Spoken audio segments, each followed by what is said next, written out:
Hey everybody, it's me, Undead Viking. I'm here to review another game for you, and I'm really excited to review this game for you. The game in question is Slaughterball. Okay, now as you can probably guess by the name, Slaughterball is kind of a fantasy, sci-fi-ish board game that is about a sports game. Okay, so I am an older gentleman. I'm in my 40s, and one of the games I played a lot when I was younger was I played Blood Bowl. And somewhere in my parents' basement, there is a very poorly painted team of Nords, and there's a very poorly painted team of Chaos Dwarves that I played in a Blood Bowl league with my friends back in the day. And I keep telling myself I need to go dig that stuff up, because I actually had the really nice one that had the nice board that came with it and everything like that. And I love playing Blood Bowl. It was, you know, it was a bit of a fiddly game, but and it still is. And when Games Workshop was talking about the fact that they were going to be releasing a brand new game or like a reprint or something like that, I was really excited. I was hoping they were going to bring Blood Bowl back. But of course they just announced another edition of Space Hulk, which isn't bad, but you know, I have 2 copies of it right over there, so I don't need another copy of Space Hulk. So I was a little bit disappointed, but when I was contacted about checking out this game, and I was like, oh, well, cool, maybe this would kind of satisfy that itch, you know, and I don't know if any game really would have a chance at, like, completely taking over the place Blood Bowl has in my gaming past, but I was always excited to, like, try anything new. I like sports-themed games, and I like sports-themed games that kind of put a spin on it, and, you know, and which is what this game does. Slaughterball is pretty interesting because it is not a team versus team. When I played league games back in the day, it was just one person versus one person. We used to go over to my buddy Mike's house, and we used to sit in the basement, and we'd kind of have a round robin tournament thing, so how we'd handle it. But this actually, you can play 1 versus 1, but you can play like a 4-person game and also a 3-person game, and it gets very frantic and very bloody and very how should I say, very vengeful between the different players as they play. You know, the rule set is one of the best things about the game, because of the fact that it's the basic premise is this is the stat of the person on your team. You know, say it's like the big bruiser, they're called the butchers, you know, like they're going to be really good at fighting. And if you're like a razor, they're really fast and they're really accurate, and they, you know, are able to score goals and stuff like that. And depending upon the different abilities they have, say like your brawling is 6, you roll 6 dice. If if your accuracy is 5, you roll 5 dice when you throw the ball, and things like that. And so they go by that basic premise. And then instead of like having like, here's your target number, what it is, you know, like roll the dice and see if you get better. The dice have all these different sides on them.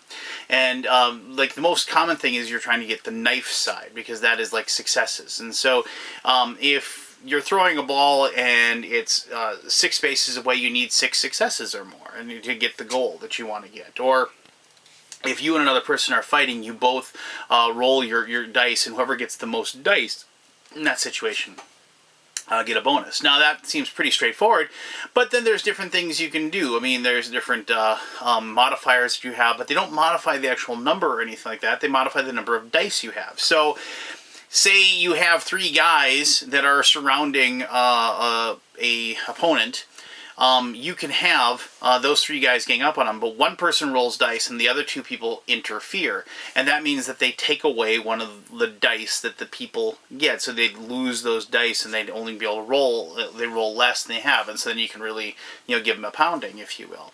And so, and if you're trying to throw the ball and like get into the goal, if there's somebody around you, they can interfere with you and try to knock down the ball, and it reduces the number of dice you get. And so it has this, that, you know, in a game like this, you never want to get bogged down in the rules. You never want to be in a situation like, oh, hey, open the book. What does that thing do again? What does that thing do again? Oh, yeah. No, in a game like this, you want to say it's 6 dice, -2, you know, +1 because of that. Okay, 5 dice, roll, go. And then, like, roll it, and then it's your turn. Now you go. And it has all the things that I really liked about Blood Bowl. It has the ball bouncing around in a random direction. It has really fast scoring. There's never any like downtime. As soon as you score a goal, bam, the ball's out again. Things like that. So it has all those things that I loved, and plus it has excellent league rules. I mean, when I show you to play the game, I'm just going to show you a scrimmage, because if I actually showed you an entire long game, it would take too long, and as people know, my videos are long anyway. But there's excellent rules for both the league, and also taking your team, building up your individual players, so they become more powerful, giving them different skills, hiring physicians for your team, hiring coaches for your teams, hiring cheerleaders for your teams, all kinds of cool things like that, cool different rules. So that make the team that you run into something more than just a bunch of stats. It's something that you cultivate. You give them a name, you give them a background, you do all those different things, and you can get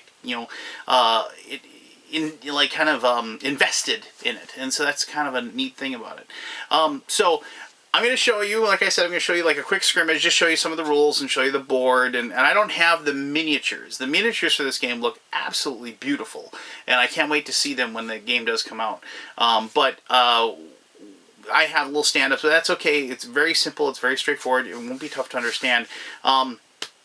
But I'm going to show you that, and then we'll come back and I'll tell you why, as a guy who just enjoys this type of game, why this one is better than the other stuff that I've played in recent history. So, alright, cool. Well, Slaughterball. Here we go.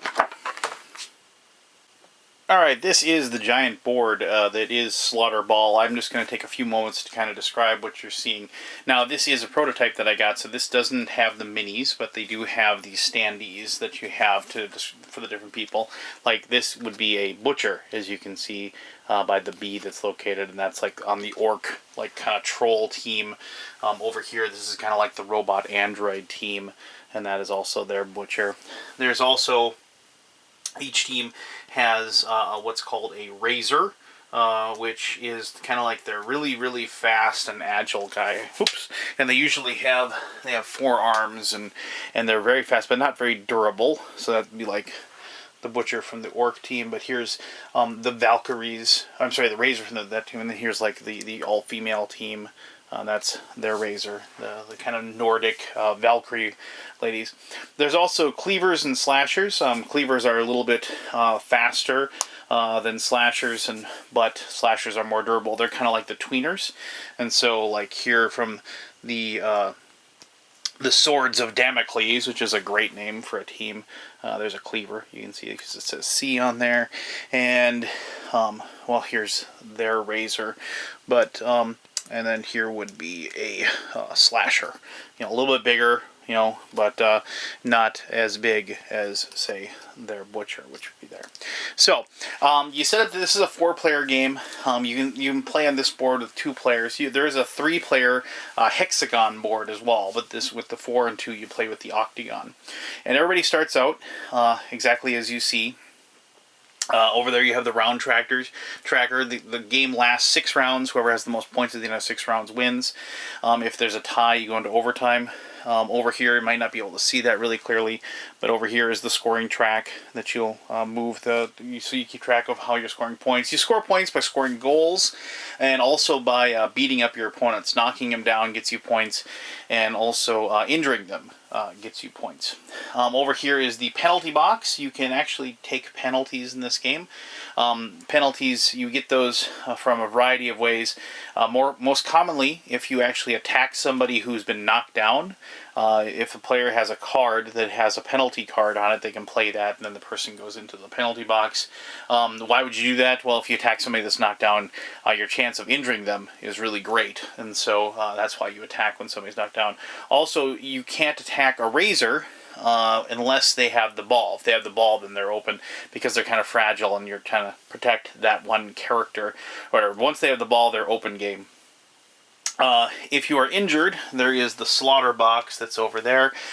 You can't kill a character in this game, but you can wound them until they're able to pull a card that allows them to be brought back onto the field. And this is the scrimmage version. In the actual league and exhibition version with the extra rules, you actually total up the number of injuries, and you have to heal those injuries through cards or having a team physician, and that allows them to come back on the field as well. So the game starts off, you figure out who the first player is, and then you determine, there's these little numbers, 8, 7, 6, 5, 4, 3, 2, 1, that those are the spots where the ball will come out and enter into the field of play. And so what you will do is you will take an 8-sided die, and you will determine where that begins. So I'm just going to use my little thing over here. So you roll that, I get a 4. And so you'll put the ball, which is this little figure here, you put that right there on the 4, but it doesn't just pop out there. This is a kind of a stainless steel area, and it will bounce around. And whoever is the player that's in last place will roll a die, and if there's multiple people in last place, in this case, there will be, because nobody scored any points at the beginning of the game. The coach that's last to go they roll a die, and then the ball bounces in that many spots in that direction. So in this case, we get 1. And so if, like, the blue team was going last, they could, bounce the ball 1 space towards their team and, get there. If they had bounced it closer, they could have actually bounced it right next to one of their players. You can't bounce it into a spot with somebody, but then that's how you begin the game. And now all bets are off, and you're ready to play. Each person will have a hand of 5 cards. These cards have different powers and abilities on them. Basically, they break the rules in some way. Like these penalty expires cards, if you have somebody in a penalty, you can play this, and they can enter into the game. An interrupt is a very important card to have, because if somebody is in a space adjacent to you and they try to leave, you can play this card, and that allows you to kind of trip them up or attack them in what's called, you try to, like, it's a special move that allows you to kind of stop them. That move is called a carve, but we will discuss that more when we get into how you attack and so on and so forth.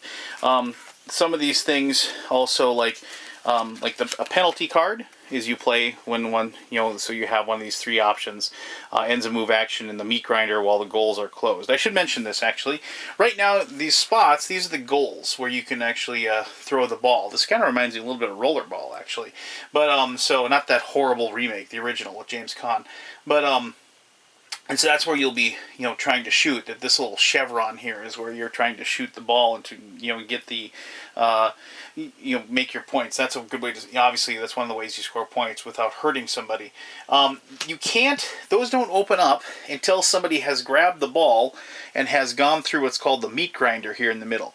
If you were to fall on the meat grinder in the middle, you actually have the possibility of taking extra damage, because you get +4, because it's like, instead of being stainless steel, it's like this meat pulverizer spiky spot on the board. And so somebody has to grab the ball and run across that on a turn, and then that's when the different goals open up. And now you can score on any goal. There's nothing against like this team grabbing the ball and scoring it right here once it's open. That's perfectly legal. So that's not necessarily, you're not protecting any specific goal. All the goals are valid. Some of these things, like shot clock, played during an active coach's cleanup phase. That team did not open the goals and did not take a shoot or spike action during the onslaught phase. Holding the ball, send that athlete to the penalty box and scatter the ball from their launcher. This is something basically that is to prevent people from, if they're ahead, just kind of running around and hiding in a corner and stuff like that. But anyway, so there's tons of these cards, and you get 5 of them. And the cards that you have, will determine actually what you want to do. Like, you have things like sharpshooter, add 3 dice to or accuracy, epic fail, and just all these things that have different powers and abilities that you will use. And if you do get cards that don't really match well with what you want to do on a given turn, other than the first turn, you have the option of actually discarding all of your cards, or 1 of your cards, or 4 of your cards, or whatever, in order to get more cards, and then so you can get perhaps cards that you need. Say if you have a bunch of people that are actually like in the slaughter box or the penalty box, and you need a specific card to get them out, you can actually, there's a card called, I'm trying to find one, I apologize, but No Time to Bleed would actually be that, and that's like how you get the people out of the out of the slaughter box, if you will. There's also a card called Lost Momentum, and you play an active coach immediately after either of the following happens. One of the active coach's athletes is knocked down or injured. An athlete on any non-active team catches or picks up the ball. So this, normally on your turn, after you get your cards and you have your 5 cards, you get 3 actions. Basically, you pick 3 of the people that you have, and you take 2 actions with them. You can move, and there's like basically the things are move, attack somebody, or it's or throw the ball, or shoot the ball, and you can combine those. You can't, like, the only thing is you can't like do like half of your move action, attack somebody, and then do the rest of your move action. You have to actually pick one, do it, and then do the next one. So theoretically, what you could do, you could move up to somebody and attack them. If you could move over here and attack that person, you could, if you wanted to, move over here, try to get that ball, and then you could try to pass it to another player if you so desired. You could grab the ball and try to throw it if you wanted to. It's just depending on whatever. You use these tokens over here, and you place that token on the character that you're saying, so you can't use that same character more than once. And then, so that means that you've activated them for that turn. I'm just going to kind of go through the different things you do. Move is really easy. You move your person, and now the teams will, in like the exhibition and the league, they do have these awesome things that like you can tell the difference. The orcs and the trolls are more about beating people up than they are about scoring goals, and so you can see that their brawling scores are higher than, say, the Nemesis brawling scores, because these guys are more about and they have higher accuracy over here and higher agility. There's subtle differences like that. So when you play in the league or the exhibition version of the game, you'll have different stats. But in this scrimmage, you just have generic stats. All razors have this, all cleavers have this, slashers, and so forth. And you can see over here it actually says to knock down a razor gets you 0 points, injuring him gets 0 points. To knock down a cleaver, 1 point, injure 2 points, knock down a slasher, 1 point, injure 3 points, and if you knock down the butcher, 1 point, and injuring him is actually worth 4 points. And so the rule of thumb is that whatever their score is here, that's how many dice you get to roll, barring any modifications at that time. And so, if you move, you just literally check what the move is for the person, and you see the speed is like 7654, and so if you activated this character and you just 1, 2, 3, you move on to the spot with the ball. Now, picking up the ball isn't automatic. You do, because it's like bouncing around and it's rattling around, and it is just a giant steel ball, and so it isn't just something that you can just grab easily. So to pick up the ball, you actually have to roll on your agility traits. So that guy is a slasher. So you look at the slasher and you see it's 3, and so you grab 3 dice. In this case, it doesn't really matter because you're not attacking. These are you pick 1 die to attack. There's also black dice, look exactly the same. And what you're looking for is you're looking to get a knife result. You can get a 1 knife or 2 knives, and so you're looking for 1 knife result that'll allow you to pick up the ball. So you do that. See, I got plenty of knives there, and so then I can go ahead and pick up the ball, and I'm in possession of that ball at that point. And so you just kind of keep that alongside. Really simple, but if you don't succeed that's when you actually then once again do the scatter, because you fumble it as you pick it up, and you'd roll that. The person in last place would get to move the ball 3 spaces from that spot. Pretty simple, pretty straightforward. But there you go, you have the ball. Now, if you want to, when you pick up the ball, you can actually pick up the ball as you're moving. And so, like, if the speed of a slasher is 5, and so we moved him 1, 2, 3, we can actually then move him if we wanted to. You don't want to move past somebody, because if they have an interrupt they could actually try to trip you up with that carve ability. So you can go 4, 5, or getting him closer to getting through, running through there so with the ball, and then that would activate the targets, and we can open it up. Pretty simple, pretty straightforward. That's that. Now, if you do an attack, you actually have to, I'm just going to move some people around so you can see. So let's just say we had a situation, like so. And so, we had this slasher there, and we had that person there. And so all those people were grouped around this dude with the ball, and it's Green's turn. And he decides he's going to attack that guy. Now, normally what you would do is you just compare brawling scores. You look at the brawling, you roll that, and you compare, and you see who got a better score. If somebody gets better, they knock the person down. With the possibility, if the remaining knives that you have left over, because you deduct, so if one person gets 5 knives and one person gets 4, they win. There's only 1 knife left. Is that more than the toughness? No. So you have to actually get a really good score to do it. Now, there are modifiers that come into play, though. If you have somebody, so like let's say he was attacking him, he can actually choose to have, the razor to interfere. And when you interfere, you just reduce how many dice they get to roll by 1. And so he could say, I'm interfering. And so I'm going to lower the number of dice that guy gets by 1. The other player over here gets the choice, am I going to interfere? Well, yeah, he's going to interfere because he wants that guy to drop the ball. He wants the ball for himself. And so he's going to interfere with him. So he's going to lose a die too. These two technically aren't involved in the fight, so you can't really interfere with them. So you couldn't have a guy over here, I'm sorry, it would be the wrong color, but you couldn't have, him, I'm going to interfere with this guy. Well, he's not involved in the fight, so he can't interfere at all because he's not there. He's just interfering with it technically. So then you figure out the number of dice. Now, the added thing is this guy actually has the ball. The ball is basically a weapon. It's a big, giant steel weight that he can swing around and hit people in the face with. So you will then go ahead and you'll figure out. So we have a slasher versus a slasher. So both of their brawling is going to be exactly the same. So they have a 4. And then because of the fact that he's interfering, that would drop it down to 3. For the green crusher guy. She's interfering with him, and so that would drop his down to 3 as well, but he's got the ball, so he's got +1. So we'd have 4 versus 3. So green crusher guy, we'll just roll, and then we'll just see what happens here, and so we can get a result and see what we get here. We go, and he doesn't get a single success, so that's not looking real good.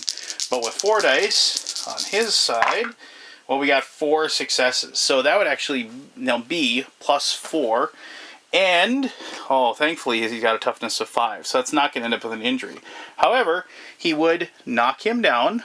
So that actually takes a move action. You have to spend a move action to stand up. And you can't, and so, that would be like, if you activated him, that would be one of his actions that he would do. And because you knocked him down, he's worth 1 point for doing so. Now, if we had actually gotten 1 more knife and gotten 5 knives, he would actually be injured, and blue would actually get 3 points for injuring a slasher, and you'd have to take this guy and put him over there in the slaughter box until he was able to come back into the play.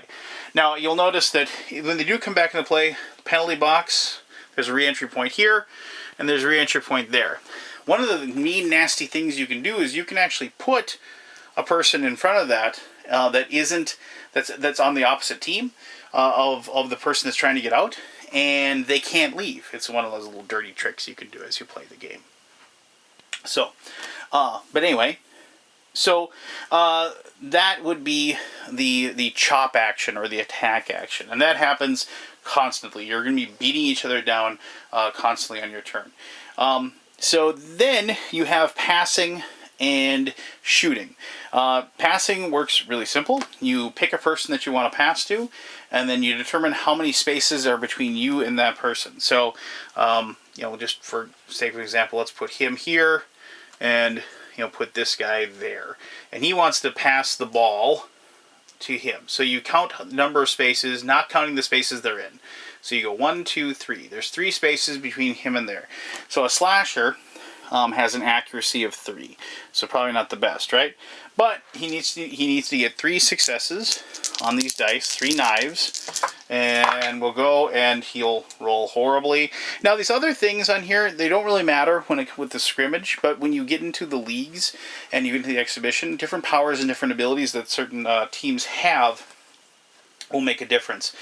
Just quickly showing you, for example, there are certain things that you can do that results, like say stars, will actually be considered like here. It's like pit strategy.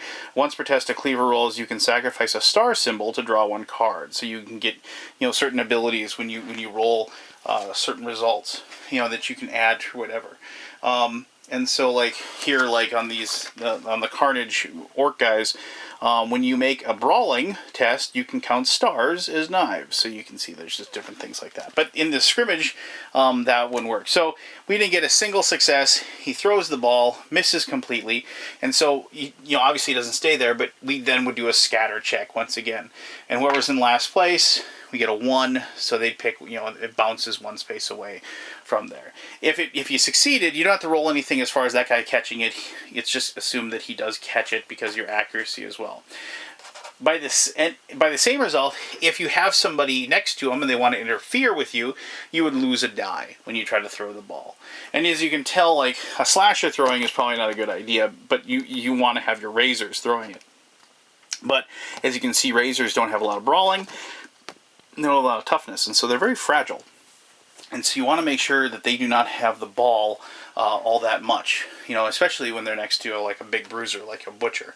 So ultimately, you score points, like I said, by injuring and by knocking people down, but you score lots of points for shooting. So if these have taken off, you have those open shots, you're going to be able to take a shot. So let's just go ahead and, for demonstration's sake, let's put a razor right there and put the ball with him, and then he's got somebody in between him and this thing. So you count the spaces again: 1, 2, 3, 4, 5, 6. 6 spaces to get the shot off. The razor has an accuracy of 7, and we have one person. They're going to interfere with him. Obviously, they don't want him to score those points. So we'll go ahead and we'll roll 6 dice, and we're trying to get 6 knives. So let's see if we get lucky here. And we got 1, 2, 3, 4, 5. So that's unfortunate. We almost got enough to actually make it in, but we did. Now, if we had, say, gotten enough, you score the goal, and the goal is you get the points equal to the number of spaces between you and what you shot. So that can be actually, obviously, getting closer over here, it's easier to make the goal. But you don't get as many points as something where you're heaving it far away. Even better if you can get like way far away, like on the other side of the meat grinder. It's like you're going 1, 2, 3, 4, 5, 6, 7, 8, 9, 10, 11. I mean, you'd have to get really, really lucky with your roll, but you're rolling 7 dice, theoretically. And if you're able to do that, that's a huge point total just for that. And then you'll notice that like if you're down low, a lot of people start taking desperation shots at those places. If you miss, once again, you just do a scatter away from the spot that you're shooting at, and then the ball bounces around, and somebody eventually will pick it up and try again. Now, if you do make a shot, like the ball kind of rattles around, and you use this graph, and so you just say, okay, well, you made it there, so you kind of go like this, and you roll 1 die, and then you determine where the ball gets spit out at. So if we had made it in that spot, we got a double knife. So we look at this little diagram. This one over here, it spits out over there. So the ball would, and normally these guys wouldn't all be set up all perfectly like this, but the ball would spit out of there, do a normal scatter roll, and play just continues. Now, obviously, after every round, you go through each round, you get to round 6. If 2 people are tied, you go into overtime, and then basically of the people that are tied, like the person that scores, and goes up ahead, wins the game at that point. If you're not one of the people that's tied for first, you still get to play, and maybe possibly you can pull off a win still at that time. If you ever run out of these cards, you just shuffle them back up, and you begin again. What I've shown you is the basic rules and the different actions that you can do. Oh, I mean, I did mention the carve. If, like, remember I told you if you walk away, the people can roll. It's just a quick brawling check, and if you can injure them, you can, like, knock them down. And if you get, like, really lucky, you might actually hurt them, or might actually injure them. But normally that usually doesn't happen. Carve is kind of like one of those things where if you have cards in your hand and you've been holding them for a while, people will assume that you have that kind of an interrupt that you're going to be wanting to use for that situation. But the carve attack, you just roll equal to your brawling, and if anybody interferes with it, obviously you roll one and then if you're holding the ball, obviously you get to add for that because it's still a big giant weapon. And instead of brawling versus brawling for the attack, the person that you're trying to trip up or carve rolls their agility. And so if they manage to get more knives than you, then they escape and can keep moving and go on their merry way. You can knock him down if you actually get a knife, and then you get the point as normal. And if you somehow manage to still roll more knives than their toughness, then you get to injure them as well. And the same thing, and the +4 for the meat grinder, if you knock somebody down there, still applies for a carve as well. But other than that, I mean, that is like the game. I mean, it's very fast. It's very quick. You don't really have to worry about waiting for your turns too much because of the fact that you always have cards that can kind of interrupt play and can change things by, like, if people do things that warrant penalties or what have you, and those interrupt actions. There's always kind of something. This isn't a game where you can sit on your cell phone and wait for your turn. You need to be constantly paying attention and getting ready to roll your defense die because, as I said, like, a really good way to get points when you don't have the ball is running up and trying to beat down the other team. And being knocked down severely decreases your mobility. And if you're going to try to win this game, you need to, like, be knocking your other players down as much as possible because they have to spend that movement, that action, to get them stood up before they can actually even do anything. Because even though it is dangerous to get somebody sent in a penalty, I never miss the chance to attack somebody, chop somebody when they're down, because that +4 to damage if they're prone with the knives is very, very powerful. And in my opinion, it's worth it to send somebody to the injury box for the chance to get a penalty. But then again, maybe I'm just kind of a bloodthirsty player. But so there you go. That is Slaughterball, and that's how you play. But let me tell you exactly why I dig this game so much with my conclusion, which I'll do right now. Okay, there you go. That should tell you really quickly and pretty succinctly, hopefully, how the game of Slaughterball is played. You can notice it's like, there's a lot of action going on at all times, and like there is, one of the things I like about it is the fact that you only activate the 3 people, and so choosing which 3 you're gonna activate and use is actually like a pretty difficult decision a lot of times, because obviously if you have a guy with the ball, you want to activate them and get them into a position where they can score for you or do something to get you points. But I like the fact that it isn't just getting a goal that gets you the points. There's other different options and abilities for you that you can use as well. You can, injure the players, knock them down. Those are points. And so even if like you're playing a 4-player game, which is awesome, mind you, like if you are in a situation where like you just aren't able to get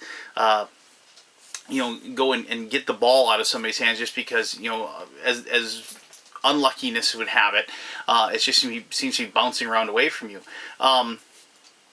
It is a great thing that, like, instead on your turn, you can just go and beat the heck out of your opponents.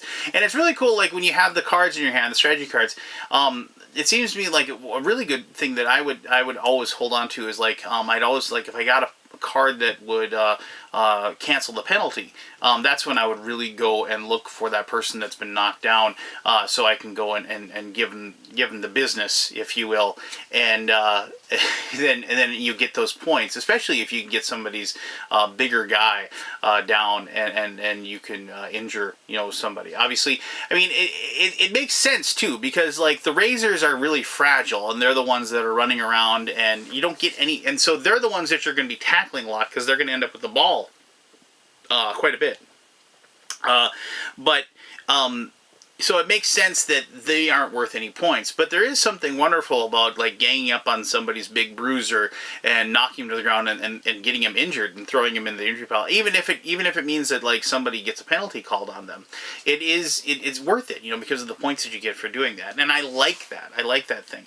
Plus, I do like the fact that depending on how far you had to throw the ball to make it into the goal, that's added points for you. So like it's kind of like those desperation threes at the end of an NBA game. If you realize that the game is going to be ending soon, and you're reaching the end of the game and you desperately need points, that's when you start chucking those half court shots, if you will. And I've had a few games that are pretty exciting because of the fact that somebody starts inching back. They're down by 7-8 points, but all of a sudden they make a desperation lob, and all of a sudden they get a 7-point goal, and they're right back in it. And so that's the time of the game where like it's a game that tells a story. You start acting out the action as you're playing it. You start cursing your luck with the dice, and all of those things start happening, and the game itself isn't so much even the action that's going on, or the plays that you're calling, or the cards you're playing.